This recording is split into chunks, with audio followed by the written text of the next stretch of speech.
This is a Heart and Hand production. Hello everyone, it's David here after the latest embarrassment, humiliation, capitulation from what we are told is a Rangers team but doesn't in any way resemble it under, in my opinion, the worst Rangers manager of my lifetime. Now, I don't think I'm prone to exaggeration, maybe I am and you'll correct me on that, but he really is the worst. I don't tend to go, oh, this is the best, this is the worst, but he is. He's just not a football manager. He won't find employment after us because he has been well and truly found out. Being a good talker can only take you so far, and he's managed to get to here, but my goodness, what we are watching every week is a shambles, and what we watched today in the 1-1 draw with Falkirk was more of the same. He made 4 changes to the side that played on Thursday night, but it doesn't matter what happens. We know the pattern of Rangers games under Russell Martin. We start slowly.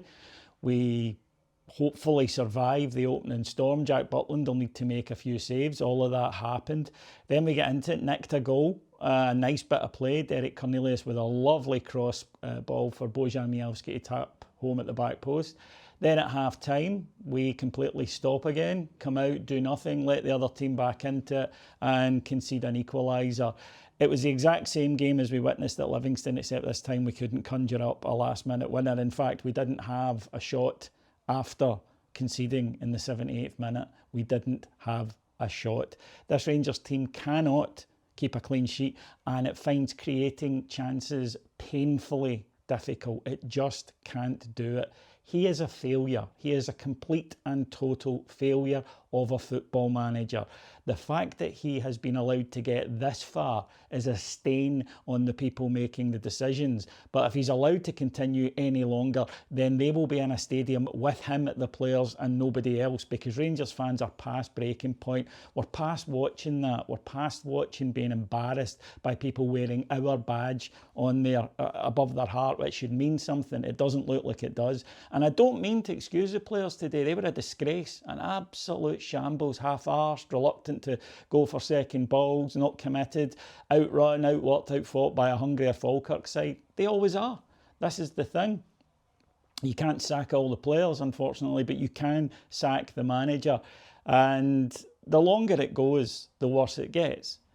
Everyone knows how to play against this Rangers team. It's simple. You don't have to be particularly good. You just have to be organised and willing to work hard.